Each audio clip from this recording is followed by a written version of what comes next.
um dos grandes observadores de dentro da Itália, naquele momento, e que vai escrever sobre o fascismo, é o Norberto Bobbio. No dicionário de política, ele vai descrever todos os elementos que compõem, que ele observou e que compõem o fascismo, que é o que nos norteia hoje, entendeu? Para a gente caracterizar determinadas ações como fascistas ou não. Porém, vamos combinar aqui o seguinte, muito das coisas que eu vou falar para você vai parecer que qualquer um usa. Mas veja bem, as pessoas, os governos, eles podem usar desmembrados. Sim. Mas ali era um corpo. Quando foi perguntado para ele, Mussolini, o que é o fácio? Ele disse, o fascismo é o Estado, é um corpo. É tudo pelo Estado, tudo para o Estado e nada fora do Estado. Ele vai falar isso daí. O que a gente... O que era? Quais eram as características do que ele fez? Primeira coisa, quando ele consegue juntar 50 mil pessoas, tá? Que foram muito bem pagas para espalhar a ideia, tal, eles faziam uma marcha em Roma, chamada Marcha do... Não, eles não pagaram nem com pão com mortandela e nem com coxinha. Não. Não, tá. Também pagaram muito assim, olha, você faz isso e quando eu estiver no poder, você tem tal cargo, você vai ter tal privilégio. Imagina, isso aí é coisa de agora. Antigamente não tinha isso. A política é mais manjada do que a gente imagina. Ah, que isso, sério? E esses 50 mil camisas negras, numa forma muito simbólica, invadiram Roma e obrigaram o rei, Dom Vítor, na época, a colocar o Mussolini como ali alguma coisa, como primeiro-ministro. E o rei ali cedeu. E nas próximas eleições que tiveram, porque não bastava só o Mussolini, ele tinha que pôr a milícia dele, desculpa, os paramilitares, então, né, a galera. Então, a Itália ela era democrática até então. Aí, ali, dentro do parlamento, o que acontece nas eleições? Muito terrorismo psicológico, muita violência propriamente dita, e, segundo os livros de história, e a própria história, muita fraude, e eles conseguiram colocar a maioria, no parlamento deles, de fascistas, e uma vez que a maioria estava ali, naquele negócio, naquele parlamento, era fascista, ele simplesmente eliminou todos os outros partidos e ficou com um único partido, que é o dele. Primeira característica do fascismo, ela é unipartidária. Ela não aceita. Não é. Não, isso é coisa de comunista. Partido único é coisa de comunista. Não. E de fascista também, Márcio. Eliminaram todos. Por isso que a gente fala que é unipartidário. E ele não aceita outros partidos. Apenas um partido que vai ser chamado de partido de massa. E os outros poderes? Olha, tudo vai ser feito para que o Estado seja executado pelo líder, pelo duce, pelo chefe. Então, os outros poderes, eles são totalmente submetidos ao governo não, ao chefe, ao duce, ao governo central, que se confunde um pouco com a própria pessoa, e eles não têm autoridade nenhuma. A autoridade deles é segundo o que o presidente quer, segundo o que esse líder quer. Que pode ser um chanceler, pode ser... É que ele não era chamado de presidente, né? Então, assim, não existe oposição. O fascismo, por que eles eliminaram todos os partidos? Porque isso é coisa de democracia, ter vários partidos. Discutir, refutar, querer saber mais, é coisa de democracia, é coisa de vários partidos. Então, a gente elimina os partidos e só tem uma verdade, que é a nossa. E ela não vai ser refutada. E nada que é... E se você tem um objeto, uma ideia, que ela não é refutada, ela não é questionada, ela vai virar verdade. E Então, quem é assim, que vai até falar contra? essa era uma das questões que até eu coloquei em uma das publicações. Assim, tem como existir, deixa eu só complementar, tem como existir o fascismo e democracia ao mesmo tempo? Agora você está me dizendo que não. Mas o fascismo Porém, tem como todavia, nascer, o fascismo tem como nascer em um ambiente democrático. claro, tanto o fascismo como o nazismo, eles se desenvolveram, eles brotaram, eles se alimentaram da democracia. Inclusive, eles se alimentaram da própria liberdade da democracia. Entende? É, daí, uma outra característica é o culto ao chefe. Isso tá claro, tá? É o culto ao chefe. O que significa cultuar o chefe? Não é colocar ele como um santinho ali, e fazer adorações e levar coisas. Não. O culto a um chefe, ele acontece de várias formas. Uma delas é a seguinte forma: o chefe está sempre certo. Ele não está errado. Ele tem sempre um motivo. Mesmo quando parece que ele está errado, é que a gente ainda não entendeu o motivo.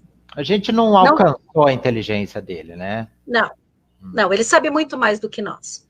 E se você é uma pessoa, mas fala assim, mas espera aí, ele é gente como eu, ele é capaz de errar.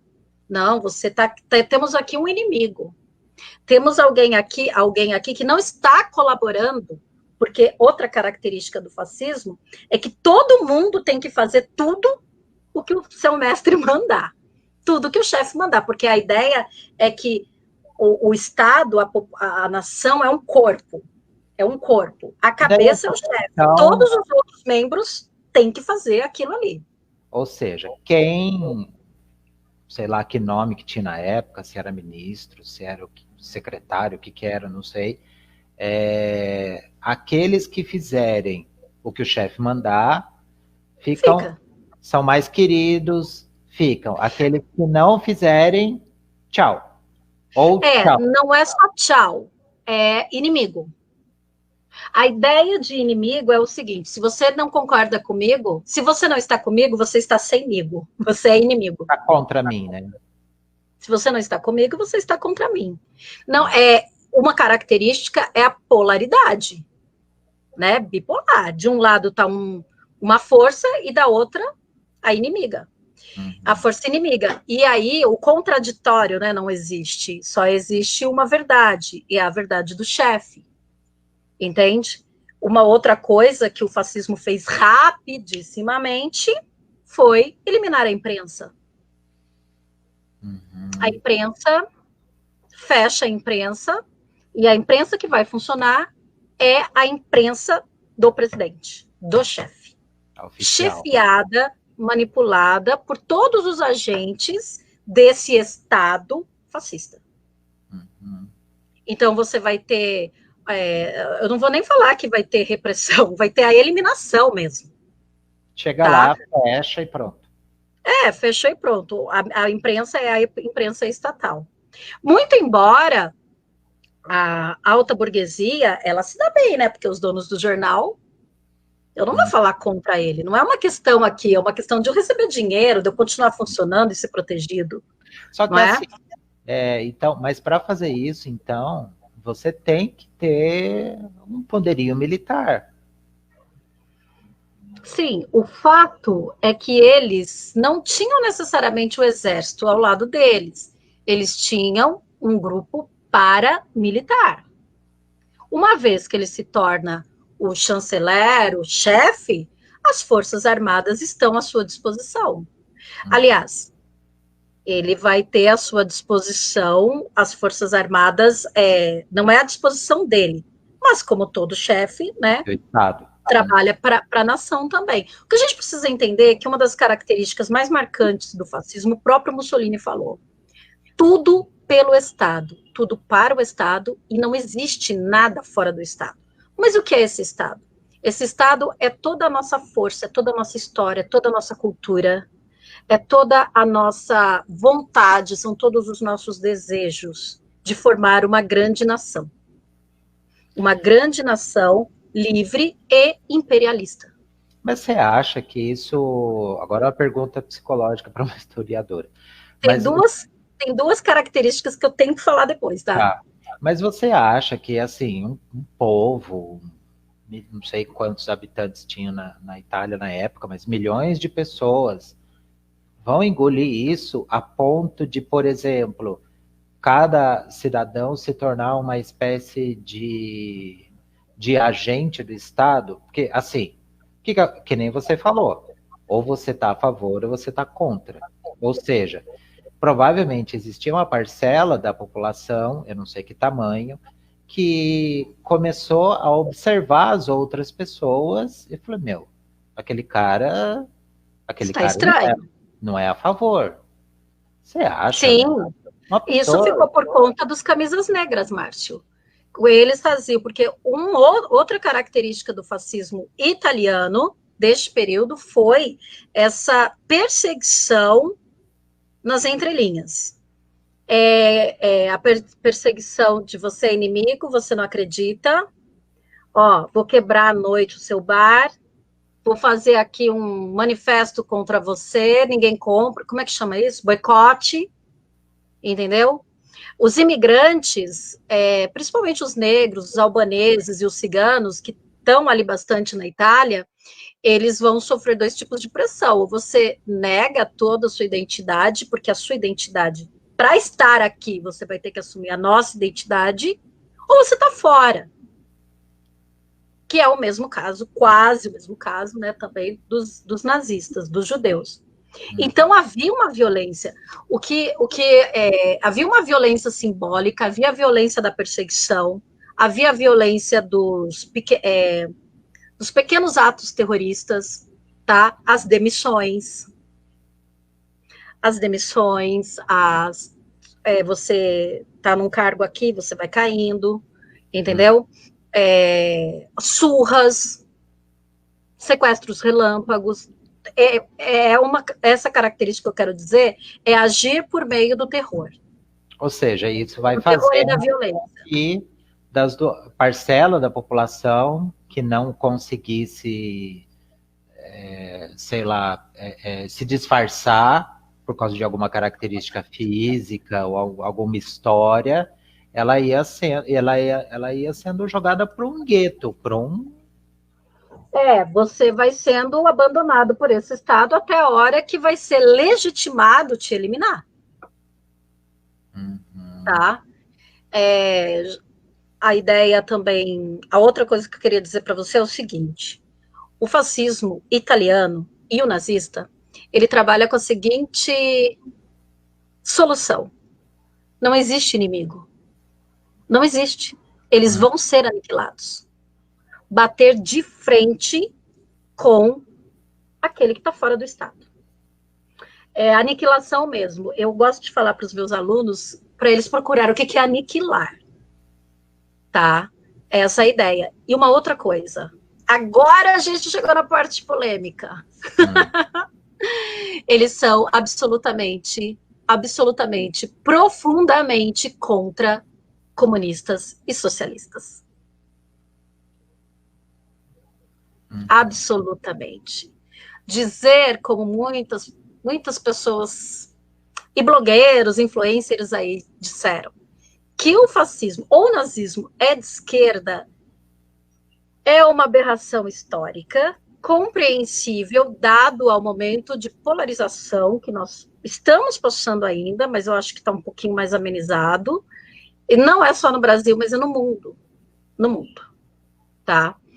Eles são absolutamente contra os fascistas e os nazistas, contra o comunismo e o socialismo. É por isso que quando o Mussolini tomou o poder e ficou de fato todo mundo fascista, né? Porque é o governo de uma ideia só, de uma verdade só. O que ele vai fazer? Ele vai fechar todos os sindicatos de trabalhadores e vai dizer o seguinte: ó, eu vou intermediar isso daqui. Ele vai fazer associações que vai chamar os donos de profissões e os trabalhadores. Então, ele vai intermediar o dono do capital e o dono do trabalho. Então, ele é que vai mediar, claro, né, não é ele em pessoa, mas as suas forças que vai intermediar o valor do trabalho e o capital. Claro que sempre foi, a prerrogativa sempre foi, em primeiro lugar, da burguesia e dos donos dos meios de produção, do que do trabalhador. Mesmo porque o trabalhador que não aceitasse, ele é o quê? Inimigo. E aí a demissão. Depois da demissão, você não arruma mais emprego em lugar nenhum. Aí você tem a Carta del Lavoro, que ele escreveu, que foi a Constituição dos Direitos Trabalhistas, ou seja, ele não vai abandonar, porque ele não é louco de abandonar literalmente os trabalhadores. Ele vai dar aos trabalhadores também um motivo para colocar nele a fé e a esperança, porque ele é um mito, porque ele é o Salvador. Esses caras... Ele é bom. Olha, ele é quase um escolhido de Deus, né? Porque a Itália é extremamente católica. E como é que ficou a Itália, já que ela é extremamente católica? O que a Igreja Católica fez? Nada de certo. Exatamente, nada. A Igreja Católica, ela fez um acordo, né? Se não me engano, foi Pio XII, fez um acordo, esse acordo se chamou Tratado de Latrão, onde eles fazem o seguinte acordo: olha, vocês não mexem com a gente não mexe com vocês. Então, vocês fiquem com essas terras aqui, a gente vai chamar elas de Vaticano, e quem manda no Vaticano somos nós. E, ok.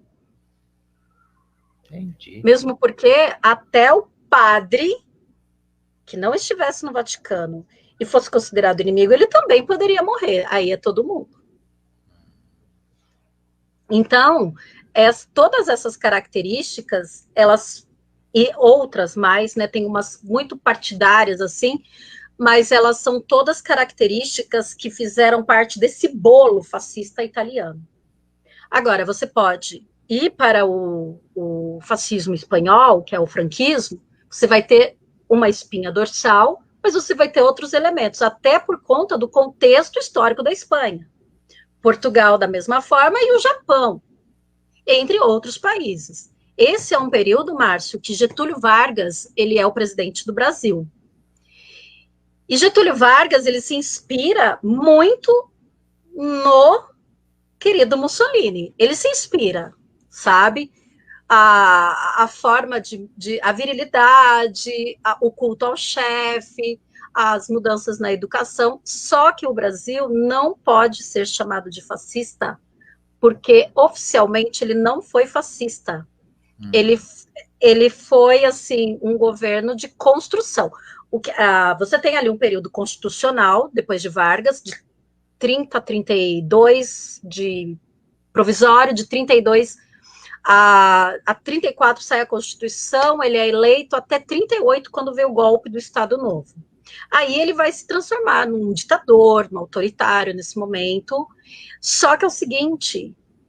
O contexto brasileiro, o contexto histórico do Brasil, a gente está alinhado com os Estados Unidos, né? Então, sim, os Estados Unidos não ia perder a influência sobre esse território para os fascistas, não mesmo. E aí fez a pressão e a gente ficou aí... Oi? Tinha uma questão continental daí também das Américas, né? Exatamente.